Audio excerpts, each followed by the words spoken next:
This was the night of the winter solstice. December 21st, 2010, Toronto, Canada. It was that ethereal moment when the Earth's top becomes as tilted as it can away from the sun.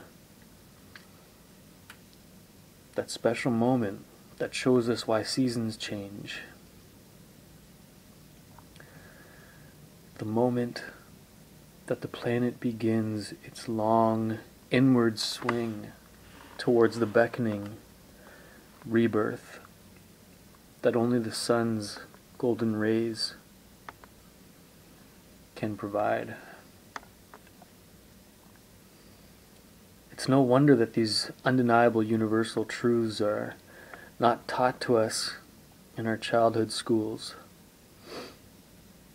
We're not taught to question, to look into the cosmos.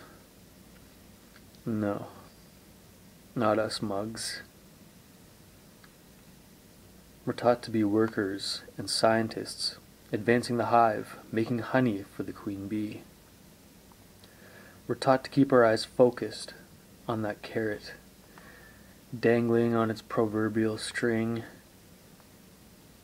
It's a system that breeds selfishness and vapidity. It's a system designed to fuse our pseudo-selves to that which is not our true nature. We're divided against ourselves, warring in the name of false images of God, warring, as it were, against our own egos. It's become a virtual unconscious wasteland, as Freud might have said, filled with the repressed thoughts of all humans. We're kept in our games upon this floating rock as it revolves around the fiery sphere. We're kept confused and disoriented, constantly trying to find that source or that meaning for our existence. Constantly moving from one guru to the next, from one psychological peninsula to the next, and sometimes even to the edges of our own sanity. Searching.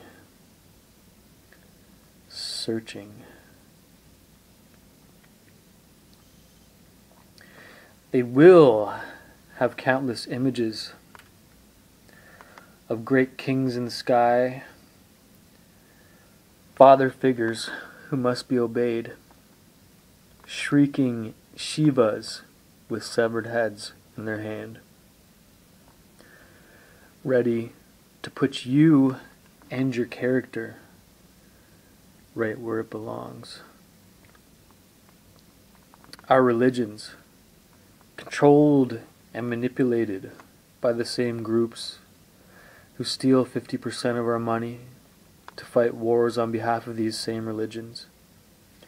They claim that it's not a religious war, yet they brandish words like Christian faith, Jewish Holocaust, and Muslim tolerance around as though they were the three magicians' cups, playing that game and hiding that one little fuzzy ball. Here it is. No, it's not. Guess I tricked you that time. Predictably, the seasons change every year on cue.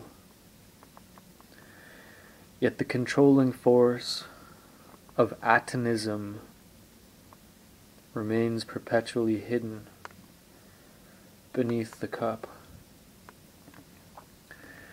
They will have billboards, magazines, dancing pictures, and radio signals ready to show you what's true and what's good.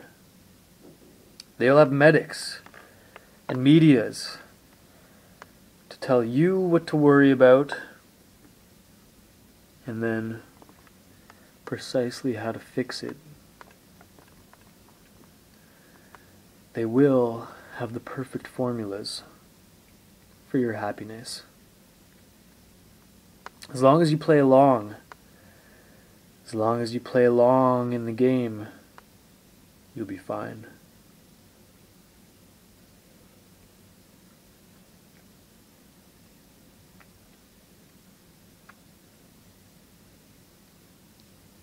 But this was a special night. This was a night to forget all of that and appreciate the sheer majesty of the universe. In the wee hours of the morning, tonight the earth would float directly behind the moon, and the sun directly behind the earth. 3 celestial giants forming a perfect line for that one precise moment. How incredible. How sublime. What a sight to behold. I was excited at the prospect of catching a glimpse. But does anyone else care?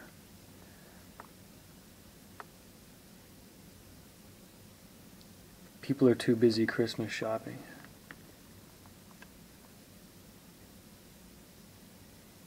And that's why it's so appropriate that I tell you now what I'm telling you. My awakening has been taking place for quite a while now, I'd say about 3 years. Over this period, I've basically been on a roller coaster of emotions. Sometimes it's been difficult to understand why this seems to be happening to me. Then I remember, it's not just me. It's happening to all of you too. We're all becoming prepared. For what? I'm not entirely sure. But it's as though there's a shift in the entire universal paradigm. It's like the entire axis of existence has shifted.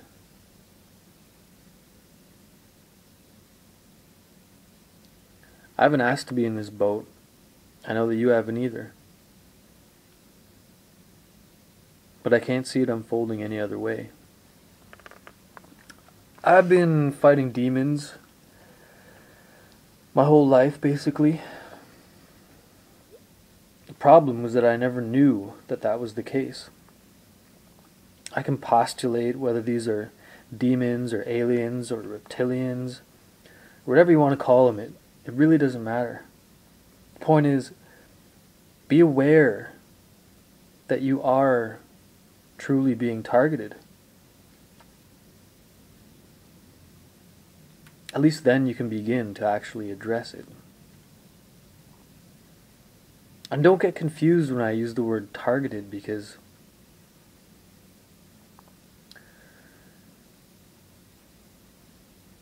it's not as though a discrete entity or Satan is targeting you.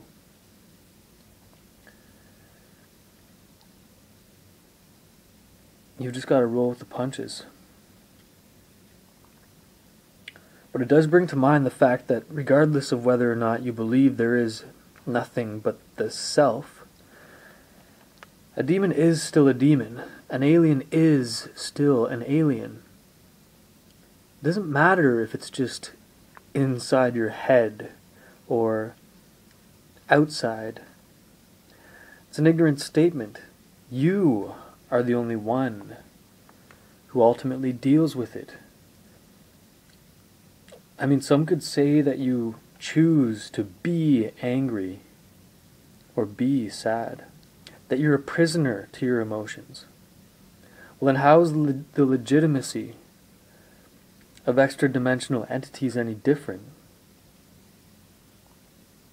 If you don't choose to be angry at someone, then It's an externally infused happening.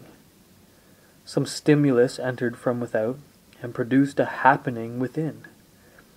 It's not like you were predestined to become angry or sad. So why is it so hard to negotiate the possibility that external vibrational programs, whether mechanic or organic, can be transmitted from without into your being? It's vibrations in the end. Most of them you don't even feel, at least tonally. Believe me, people, it is real. Once your mind is tuned in, be careful. Just because we don't have a publicly known tool to measure certain vibrational entities, you don't think they exist? Ludicrous. But you'll see for yourself. Both sides of the coin. The rising phoenix, the double-headed eagle. What do you think those are? The mere way in which a speaker uses tonal frequencies is potential seeding for your mind. But still, remember, knowing is different than being infused with knowing. And trust me, there's a difference. I mean, this is not a joke. There's a certain something out there, and you better know how to deal with it when it comes around again. Okay? Think about the first human having the first thought, the thought of I. Was it nature having that thought? Or was it human? Now think of all the thoughts that have been manifested since then, constantly being read about, talked about, traded back and forth. Ideas, emotions, fears, happiness, loathing, violent, sadistic. Where are we now? Where are we now? Seriously, ask yourself, if it really matters, what is really, really, really inside your mind anymore. Your mind is now the mind of everyone. Your mind is now the collective mind. Our human race is perpetually here, conscious, sentient, constantly bringing along with it this massive blob of the unconscious. As each of our lives begin and cease, as each of us is created and is destroyed, discreetly, we still survive through our collective unconscious. And that's just human thought.